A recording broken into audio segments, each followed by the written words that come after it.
আমার আব্বা যেদিন ইন্তেকাল করবে, দেখেন আমার আব্বা আলেমদের প্রতি তার কতটুকু ভালোবাসা ছিল। যেদিন মারা যাবে ওদিনকে সকাল 9টার থেকে নিয়ে 1টা পর্যন্ত আমি যে নতুন বাড়ি করছি, গ্রামের বাড়ি, আম গাছ, কাঁঠাল গাছ, পেয়ারা গাছ লাগাইছি। মিস্ত্রিরা জিজ্ঞেস করছে, আপনি এই গাছ লাগাইতেছেন, এটা কি আপনি খাইয়া যাইতে পারবেন? আমার আব্বাই বলে, আমি খাবো না, আমার ইলিয়াদের সাথে বড় বড় আলেম আসবে এই বাড়িতে, তারা খাইব। বড় বড় আলেম আসবে এই বাড়িতে, তারা খাবে। আব্বা কয়েকজনের নাম ধরেই বলে গেছে, সরমনার পিসা পাইব, তারপরে জোবায়ের সাহেব আসবে, ওই যে তাবলিগ জামাতের আমাদের আমির সাহেব, হাফিজুর রহমান সিদ্দিকী আসবে, আইয়ুবী সাহেব আসবে, মামুনুল হক আসবে। তারাই গাছের আম খাবে আর আমার লেগে দোয়া করবে। কই আমার আব্বা তো একবারও বলে নাই এমপি সাহেব আসবে, অমুক আসবে, তমুক আসবে। আমি গাছ লাগাইতেছি, আম গাছ, আমার ছেলের সাথে বড় বড় আলেমরা আসবে, আলেমরা খাবে। এই জন্যই রসুল বলেছেন, কোন আলেমান আও মুআল্লিমান আও মুস্তামিলান, পারলে আলেম হইও, তা না হলে আলেমের সাথে ভালোবাসা রাখো, তা না হলে আলেমকে দূরের থেকে ভালোবাসো, তা না হলে আলেমরে একক তো দাওয়াত খাওয়াইও, তা না হলে একটা ছেলেরে আলেম বানাইও, নয় নাতিরে আলেম বানাইও। যদি তাও না পারো, ওয়ালা তাকুন খামেস, 4টা স্তরের কোন স্তরে তোমার পাওয়া যাবে না, ফাতুহুলিক, তুমি ধ্বংস হয়ে যাবা। বিশ্ব নবীর কথা, সুবহানাল্লাহ বললেন না? আরো জোরে বলেন। আমার আব্বা আমাকে আলেম বানায় এত ভুল করে নাই, করছে? আলেম যে খালি মাদ্রাসায় পড়াবে, খতিবগিরি করবে, আলেম যে খালি ইমামতি করবে, না না না। রসুলের কোন সাহাবী ইমাম, কোন সাহাবী আলেম হওয়ার পরে তারা ইমামতির দায়িত্ব নিছে কয়েকজন? দেখান তো কয়জন? রসুলের 1.5 লক্ষ সাহাবী সবাই তো আলেম, কি বলেন না কেন? আলেম না? রসুলের কাছ থেকে যারা হাদিস সংগ্রহ করছে তারাই তো সাহাবী। আপনি দেখেন তো কয়জন ইমামতি করছে, কয়জনে মাদ্রাসায় পড়াইছে? হ্যাঁ, তার একটা কাজ করছে, দ্বীনের কাজ করছে, দাওয়াত ও তাবলীগের কাজ করছে। সুবহানাল্লাহ বলেন। এই কাজটা সবাই করছে, কারণ এই কাজটা সবার জন্য ফরজ। এই কাজটা কি সবার জন্য ফরজ? এই কাজটা সব সাহাবী করছে, কিন্তু মাদ্রাসায় পড়ানো, ইমামতি করা, খতিবগিরি করা সব সাহাবী করেন নাই। এমনকি রসুলের 4 জন খলিফার ছাড়া, হাসান হুসাইন ছাড়া, নবীর চাচতো ভাই আহলে বায়াত ছাড়া ইতিহাসে কমই পাওয়া যায় যে সাহাবীরা মসজিদে নববীতে ইমামতি করছে।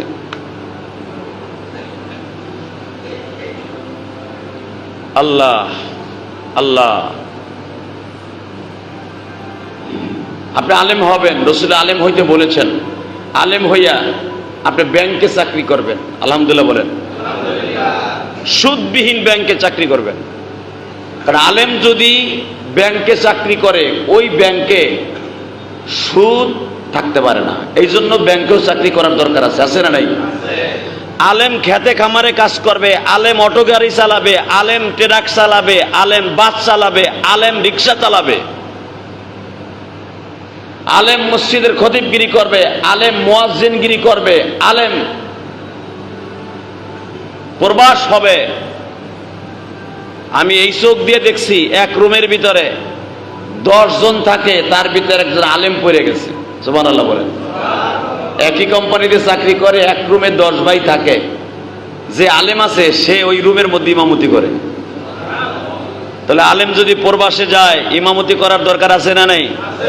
যদি ওই রুমের ভিতরে ওই প্রবাসী আলেম না হয়তো ইমামতি করতে পারতো? একটা নামাজ পড়তো না। তাহলে আলেম কি খালি ইমামতি আর খতিবগিরি করবে? আলেম গাড়ির ড্রাইভারি করবে। কেন করবে? শিখাইয়া দেই।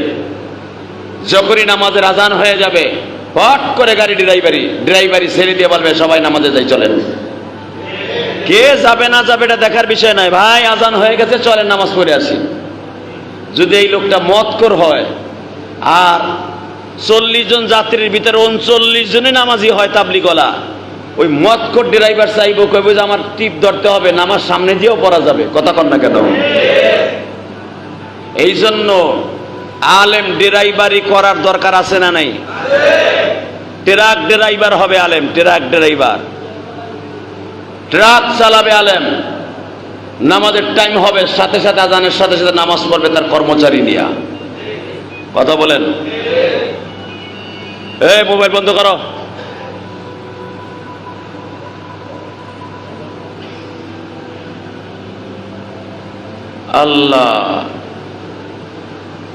আল্লাহ সুবহানাহু ওয়া তাআলা আলেমকে এত ইজ্জত দিয়েছে, এত সম্মান দিয়েছে।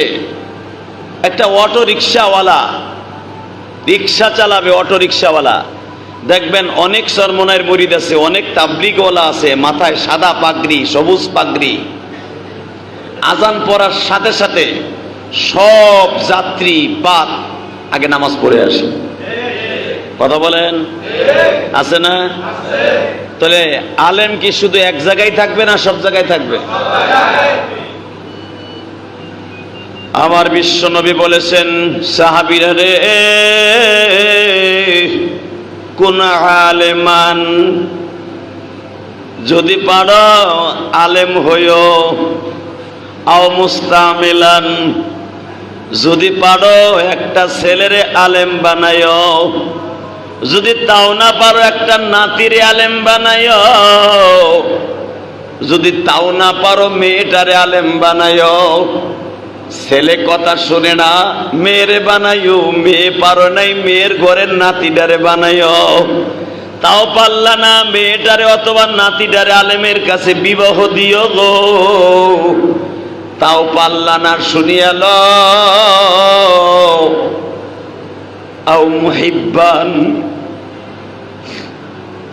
কখন মসজিদের আজান হয়, মুয়াজ্জিন সাহেবের আজানটারে প্রেম হিসাবে গ্রহণ কইর, বইল যে এই মসজিদের মুয়াজ্জিন সাহেবের কণ্ঠটা অনেক সুন্দর, মুয়াজ্জিন সাহেব আজান দিছে, আমার মাওলার মসজিদে ঢুকতে হবে,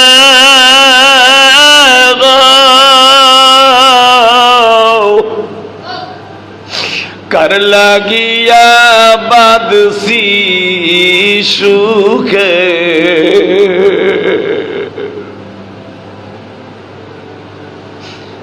কার লাগিয়া বাদসি সুখে, এই না সুন্দর ঘর,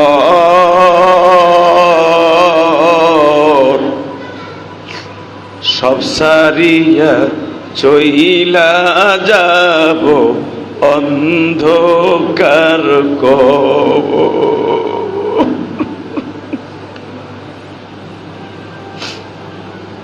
ওই ঘরেতে কে বা দিবে সন্ধ্যার বাতি,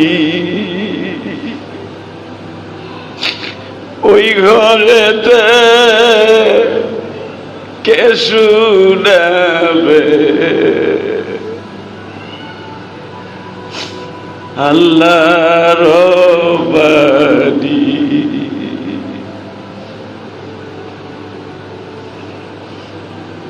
মুসল্লি ভাইরা, আমি কেমনে বুঝাই রে,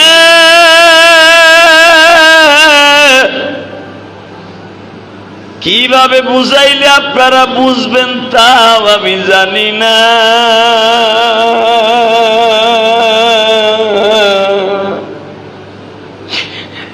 শুধু আমি এতটুকু বুঝাইয়া যাই, এই দুনিয়ায় যদি সুখে থাকতে চান, কবরে আরামে থাকতে চান, একটা সন্তান অথবা একটা নাতিরে আলেম বানাইয়া যায়।